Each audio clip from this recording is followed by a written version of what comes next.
Anastasia, thanks for joining us today. And for those who are new to the International Film Series Z Briefs, Anastasia, who is one of our projectionists, and I like to discuss some of the titles that are available through the internationalfilmseries.com website. We got a lot of music-themed items coming up, or that's still available, including a documentary about Gordon Lightfoot and another one on the rock bands that supported Jimmy Carter. Also one on the public television variety show Soul, exclamation mark. Last week we reviewed Vinyl Nation. There's still also up on the site Jazz on a Summer's Day and Cream, America's only rock and roll magazine. But we're going to do something a little bit different because we have so many things up there. We're going to, instead of talking about the same movie, we're going to talk about two different music-related documentaries.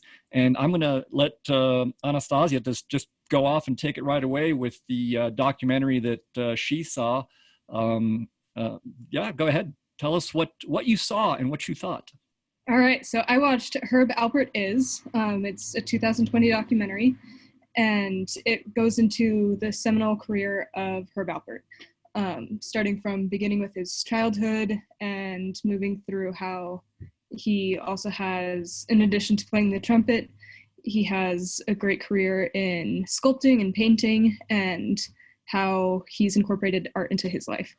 So I enjoyed this documentary because I was a little nervous at first that it would be a little on the sentimental side and just have a bunch of musicians talking about how his music impacted them, which is great. And it did have a bit of that, but it, I think, had a larger message on how personal and intimate art is to each person that engages with it, and that it can be freeing and also restricting depending on the place that the artist is at in their own life. So it offered a very interesting portrait of that, I think. And it also had an interesting commentary on how art connects people. There's some footage of Apollo 8 and how they're listening to Herb Alpert there and shooting some home movies in Apollo 8. We have been playing music and the crew reports Herb Alpert sounds great. And then it talks about how they bought Charlie Chaplin's studio for A&M, and then that later became the Jim Henson Company. So it just has all of these little different connections that were kind of fun to track through time. So all in all, it was fun. You do get a lot of great musicians coming in to talk about their appreciation for Herb Alpert, and you get some vulnerable moments of his life, and all around, it was an enjoyable watch. So I'd recommend it. Yeah, Herb's one of the good guys out there doing good work and keeping music in his heart and helping others put it out there. So I'd look forward to checking that one out. What I saw was Meeting the Beatles in India, which was by Canadian filmmaker Paul Saltzman, and he basically shares some personal photos and memories regarding meeting the Beatles in India back in 1968. Where they both found themselves pursuing spiritual enlightenment with Maharishi Mahesh Yogi, who is credited as the leader and the guru who helped develop transcendental meditation. If you watch Meeting the Beatles from our internationalfilmseries.com website, you'll be able to watch this doc, which is just under an hour and a half long. It's $12, but half of it goes to the IFS, half goes to the distributor. But it also includes a Q&A with the filmmaker and some of the other people who popped up in the doc, and that's like another hour and a half right there. So it's 3 hours of entertainment for those who want to check it out.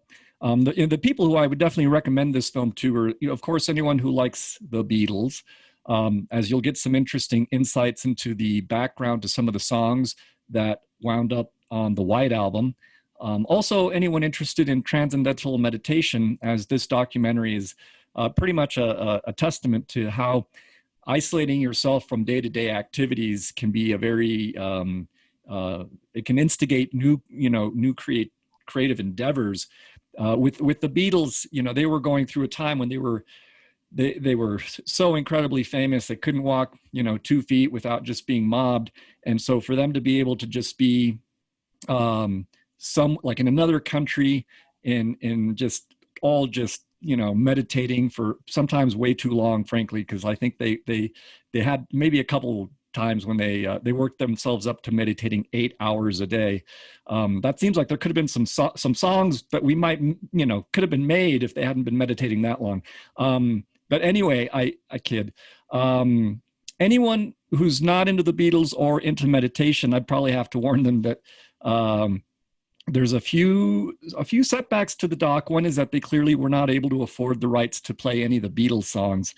And at times it does seem a little bit like an advert for David Lynch's TM movement, because David Lynch kind of comes in and he's a big booster of transcendental meditation, and he kind of goes on and on and on about it.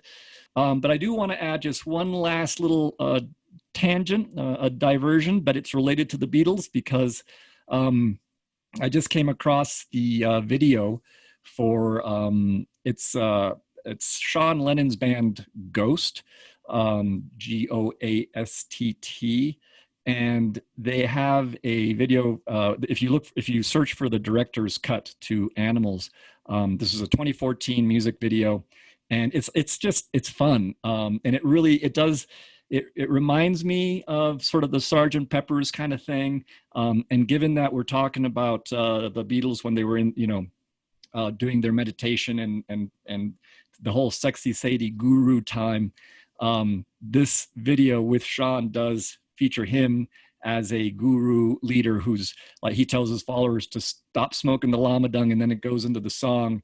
And, you got nudity, you got nods to Kenneth Anger's Scorpio Rising, and then people getting dosed with psychedelics who start barfing rainbows into each other.